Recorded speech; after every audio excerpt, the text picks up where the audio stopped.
Genesis chapter 45. Joseph tells his brothers who he is. Joseph was no longer able to control his feelings in front of his servants, so he ordered them all to leave the room. No one else was with him when Joseph told his brothers who he was.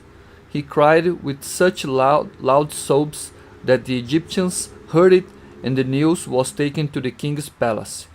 Joseph said to his brothers, "I am Joseph. Is my father still alive?"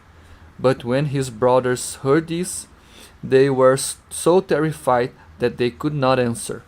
Then Joseph said to them, "Please come closer." They did, and he said, "I am your brother Joseph, whom you sold into Egypt. Now do not be upset or blame yourselves because you sold me here. It was really God who sent me ahead of you to save people's lives. This is only the second year of famine in the land. There will be five more years in which there will be neither plowing nor reaping. God sent me ahead of you to rescue you in this amazing way and to make sure that you and your descendants survive.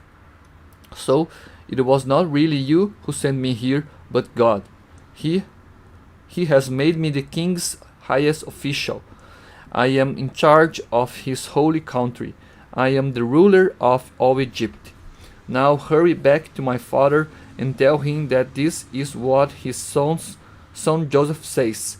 God has made me ruler of all Egypt. Come to me without delay.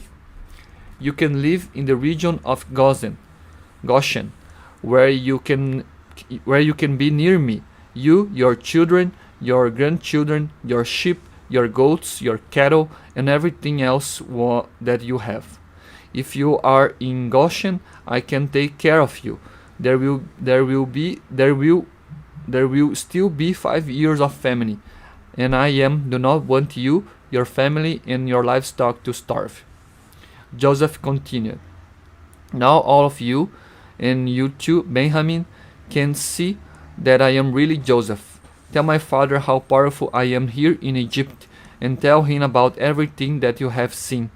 Then hurry and bring him here." He threw his arms around his brother Benjamin and began to cry.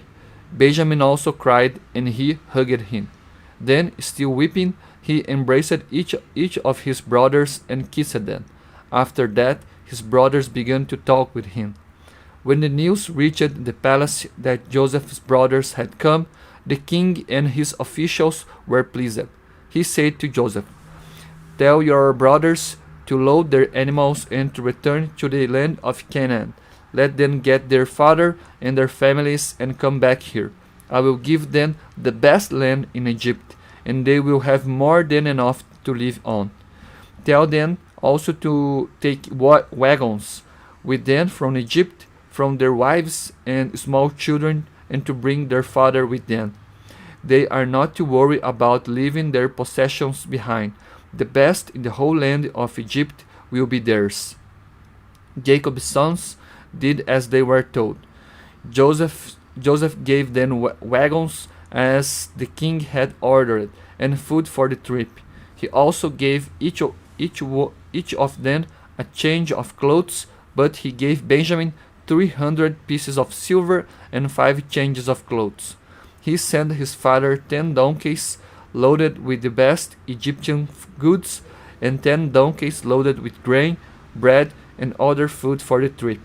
He sent his brothers off, and as they left, he said to them, "Don't quarrel on the way." They left Egypt and went back home to their father Jacob in Canaan. "Joseph is still alive," they told him. "He is the ruler of all Egypt." Jacob was stunned and could not believe them. But when they told him all that Joseph had said to them, and when he saw the wagons which Joseph had sent to take him to Egypt, he recovered from the shock. "My son Joseph is still alive," he said. "This is all I could ask for. I must go and see him before I die."